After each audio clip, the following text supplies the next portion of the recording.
Members, we did pull out a couple of divisions out of DAGS, but I'm wondering if any members had any other divisions that they wanted, had questions for?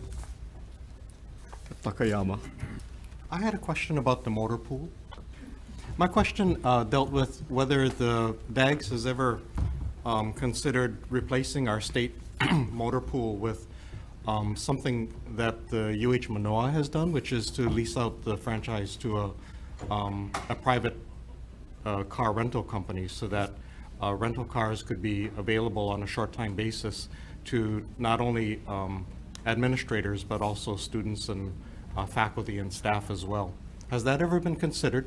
Oh, sure. Brian Saito with the Automotive Management Division. We looked at the UH system in comparison to the outside rates that you would get from Enterprise, Avis, and Hertz, and the Motorpool rates, and we looked into it as far as the rentals. The Motorpool still has a better rate than what the outside agencies will offer. Don't have the newer cars, but the rates are still better. So did your analysis take into consideration the amount of personnel that your motor pool uses in terms of employees? I believe you have like 13 employees. Right. The cost per day. So that you didn't just examine the rates, but you Right, also right. compared We look at the in cost. comparison of the entire cost of the motor pool.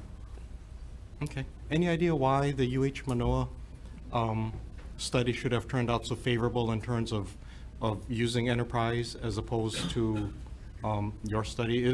Do you actually have a copy of a study that we could look at? No, I've worked with Raymond Shito, who has retired there, when we were looking at the particular using the Enterprise rent-a-car in comparison to the motor pool. I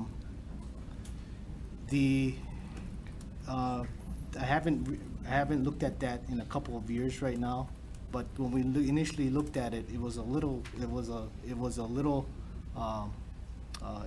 higher than the motor pool.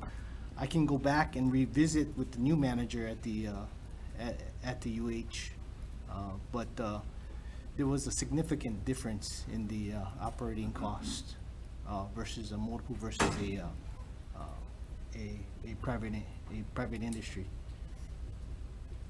Okay. Thank you. Thank you, Chair.